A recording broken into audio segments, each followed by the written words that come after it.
the story of the Roots guitar is an interesting one. It was summer 2013. It came time to think of a new model for one of our patriarch endorsers, Dimebag Daryl. So we had a few cool ideas in the pipe that we were kind of kicking around. Well, we had a meeting, a kind of a collective meeting, and one of the things that came about that kind of popped in my mind was the medium that we operate in as a guitar company is wood.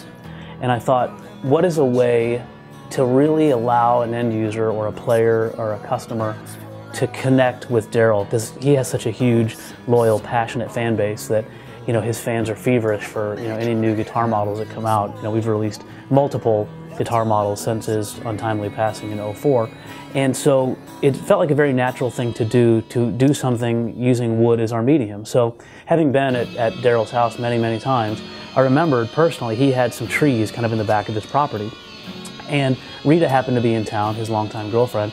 So we had a meeting, and I sat down with her, with Elliot Dean, our CEO, and said, I noticed you had some oak trees in the back of your property. If I remember right, are they still there? Yeah, they're still there. And I said, well, you know, would it be possible to cut one of them down? And she agreed and said, yeah, you know, there's 3 of them back there, which is interesting because 333 was Daryl's favorite number. So, and they were within earshot of Pantera's studio, where they did a lot of their really legendary records.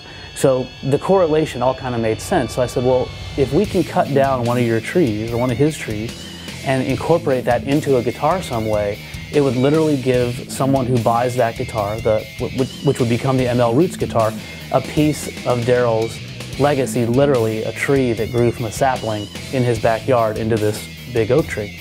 So for those of you that are Daryl fans, there's millions of you out there, there's a video series called Dime Vision. Well, one of the guys in Dime Vision is a guy named Outlaw, where they do redneck landscaping and they do burnouts in Daryl's yard and all these kinds of things. He's actually Daryl's brother-in-law. He went down on Labor Day and actually cut the tree down from Daryl's backyard, one of the 3 oak trees. He actually cut one of the larger branches.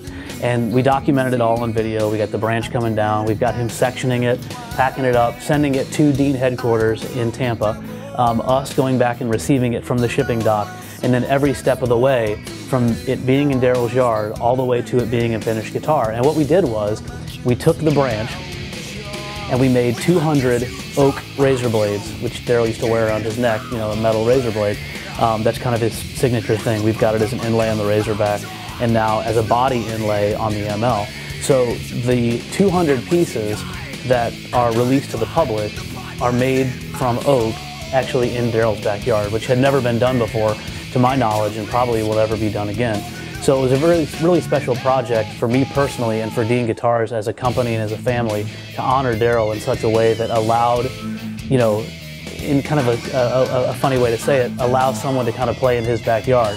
You know, that tree, I'm sure, heard many late night studio sessions and rehearsal sessions for a lot of the great Pantera records. So it's just something really special that allows someone to actually really get that much closer to Daryl and carry a guitar around with them that has a piece of oak from his property that was there for who knows how long. So it was just a really special project. We're happy to do it. It's the Dean Roots ML. There's only 200 for the world. They sold out in just over a day. So if you're lucky enough to have one, you really have something special. And, you know, we're just very proud of it.